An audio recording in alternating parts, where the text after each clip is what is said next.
Всеобщий диктант на коми-языке написали более 2000 человек. Итоги третьей по счету акции подвели организаторы межрегионального движения Коми-Войтер. В этом году поддержали наш второй государственный даже Финляндии и Эстонии. Причем принять участие в акции можно было прямо дома. Впервые текст звучал в прямом эфире радио Юрган. Анастасия Тюрнина о том, как это было. В этом году всеобщий диктант писали 2 дня и на разных площадках. В Доме дружбы народов впервые текст читала автор Алена Ельцова. Произведение для столь ответственного мероприятия поэт готовила впервые, поэтому трудилась 3 недели. В небольшом рассказе про осень оказались представлены практически все правила орфографии и пунктуации современного коми-языка. Главная задача стояла перед участниками проверить свои знания. Все мы учили язык в школе. Я, конечно, изучала всего 2 года, но меня это не остановило. Попробовала, написала, и все получилось.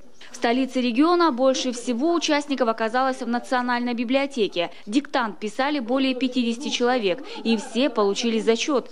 Комиссия выставила 14 пятерок, видимо, тем, кто заранее готовился. Перед акцией активисты изучали коми-словари. Впрочем, немало и хорошистов. По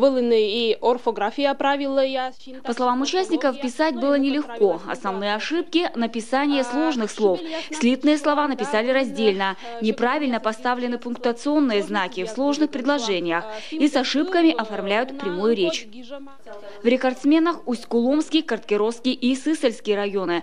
В основном муниципалитеты диктант писали в школах, но поддержали и новшества. Возможность проверить знания, не уходя из дома. Радиодиктант в прямом эфире радио Юргана прошел на ура. Работу отправляли на электронный адрес движения Коми-Войтер. Здесь же можно было узнать и о результатах, и о допущенных ошибках. В этом году всем участникам сделали электронные сертификаты. Туда можно внести свои данные. Кто желает, оценку за диктант. Кроме этого, можно указать ошибки. Например, какие выявили при написании слов или в пунктуации. Организаторов радует не только количество участников, но и география. В этом году к акции присоединился, например, Нарьян-Мар.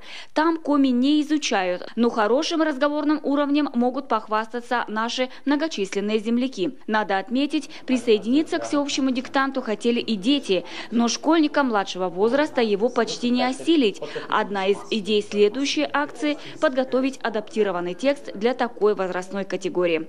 Анастасия Тюрнина, Олег Костромин, телеканал Юрган.